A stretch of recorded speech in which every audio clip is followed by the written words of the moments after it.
Sunday விலாகோட continuation தான் இந்த video. நாங்கள் எம்பையர் ஹோட்டல்லேருந்து அப்படியே கபன் பார்க் போனோம். அங்கேருந்து ஒரு 10 மினிட்ஸ் வாக்கபிள் டிஸ்டன்ஸ்லேயே இருக்குது. சண்டேனால என்ட்ரன்ஸில் ரொம்ப ரஷ்ஷாக இருந்துச்சு, அதனால் என்ட்ரன்ஸ் வீடியோ எடுக்க முடியல. அங்கே ட்ரீக்கு கீழே கொஞ்சம் நேரம் விளையாண்டுட்டு இருந்தோம். பாப்பா 10 மினிட்ஸ் மேலே ஒரு பிளேஸில் இருக்கவே மாட்டாங்க. எங்கேயோ ஓடிட்டு ஏதோ ஒன்று பண்ணிகிட்டே தான் இருப்பாங்க. பக்கத்தில் ஒரு 1 இயர் ஓல்ட் பேபி அவங்க அப்பா கூட விளையாண்டுருந்தாங்க. பாப்பாவும் கூட போய் ஜாயின் பண்ணிட்டாங்க. ஃபுட்பால் தான் விளையாண்டுருந்தாங்க. கபன் பார்க் கொஞ்சம் பெரிய ஏரியா. நாங்கள் ஹோட்டல்லேருந்தே வாக் பண்ணி வந்ததுனால ஸ்டார்டிங்லேயே கொஞ்சம் நேரம் உட்காந்துட்டோம். அப்படியே உள்ளே போகலான்னு பார்த்தா ரொம்ப வெயிலாக இருந்துச்சு. என்னடா நம்மளுக்கு வந்த சோதனை அப்படின்னு சொல்லிட்டு அப்படியே போயிட்டு இருந்தோம். 2 டேஸாக ரெயின் வந்ததுனால தான் அன்றைக்கி பிளானே பண்ணியிருந்தோம். வீட்டிலேருந்து எடுத்துகிட்டு போன நட்ஸ் வந்து பாப்பாவுக்கு கொடுத்துட்டு அப்புறம் கொடை வச்சு விளையாண்டுருந்தாங்க. கொஞ்ச நேரம் அவங்க அப்பா கூட விளையாண்டுருந்தாங்க. அங்கேருந்து 1/2 அன் ஹவர் ட்ராவல் பண்ணி ஓரியன் மால் போயிருந்தோம்.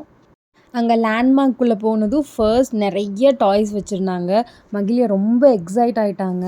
யூனிக் கலெக்ஷன்ஸ் நிறையா இருந்துச்சு, பட் கொஞ்சம் காஸ்ட்லியாக இருந்துச்சு. ஒரு டாயாக எடுத்து கையில் வச்சு பார்த்துட்டு இருந்தாங்க பாப்பா.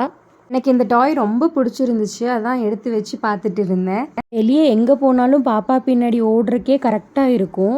பிடிச்ச டாய்ஸ் எல்லாம் எடுத்து கையில் வச்சு பார்த்து ஹக் பண்ணி பார்த்து இது நல்லா இருக்கா, இது வாங்கலாமா அப்படின்னு சொல்லி கேட்டுட்டு இருந்தாங்க பாப்பா.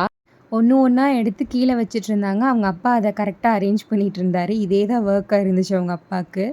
யூனிக் கலெக்ஷன் சாஃப்ட் டாய்ஸ் இருந்துச்சு. இந்த லேண்ட்மார்க் ஷோரூம் பெங்களூரில் இருக்க ராஜாஜி நகரில் ஓரியன் மாலில் இருக்குது. பேபிக்கு சாஃப்ட் டாய்ஸ் பிடிக்கும். நீங்கள் இந்த ஏரியாவில் இருக்கீங்கன்னா தாராளமாக வந்து பார்க்கலாம், பட் கொஞ்சம் காஸ்ட்லி. இதில் இருக்க கலெக்ஷன்ஸ் கொஞ்சம் அப்படியே ஒரு கிளிப்பாக நான் ஆட் பண்ணுறேன். ஒரு டாயும் பார்க்கும்போது வாங்கலாம் அப்படின்னு தோணும். என் ஹஸ்பண்ட் நிறையா புக்ஸ் படிப்பார். வீடு ஃபுல்லாக புக்ஸாக தான் வாங்கி வச்சுருக்காரு. புக் செஷன் பார்த்தோன்னா அவரை கையில் பிடிக்கவே முடியல, எங்கே இருக்காருன்னே தெரியலை. பாப்பாவும் அப்படியே கலர்ஃபுல்லாக நிறைய புக்ஸ் இருந்ததுனால ஹாப்பி ஆகிட்டாங்க. பேபிஸ் எப்போவுமே அப்படி தான், சின்ன சின்ன விஷயத்துக்கு எக்ஸைட் ஆயிடுவாங்க, ஹாப்பி ஆயிடுவாங்க. அதே மாதிரி சின்ன சின்ன விஷயத்துக்கு ரொம்ப அடம் பிடிச்சி அழுவாங்க. ஒரு புக்காக எடுத்து அந்த சேரில் உட்காந்து இது என்ன இது என்ன அப்படின்னு சொல்லிட்டு இருந்தாங்க. ஓரியன் மாலில் ஃபன் லீக் வச்சுருந்தாங்க. கார்ட்டூன் கேரக்டர்ஸ் வச்சு நிறைய ஃபன் கேம்ஸ் வச்சுருந்தாங்க. அன்றைக்கி தான் லாஸ்ட் டே. அதுக்கு தான் நாங்கள் மெயினாக வந்தோம். கிளம்பலாமா அப்படின்னு கேட்டதும் இதெல்லாம் படித்து முடித்தாதானே என்னால் ஸ்கூல் போக முடியும் அப்படின்னு சொல்லி பாப்பா சொல்லிகிட்டு இருந்தாங்க அவங்க அப்பா கிட்ட. எப்போ மால் வந்தாலும் இந்த எக்ஸ்கலேட்டரில் போகலன்னா பாப்பா டே ஃபுல்ஃபில் ஆகாது.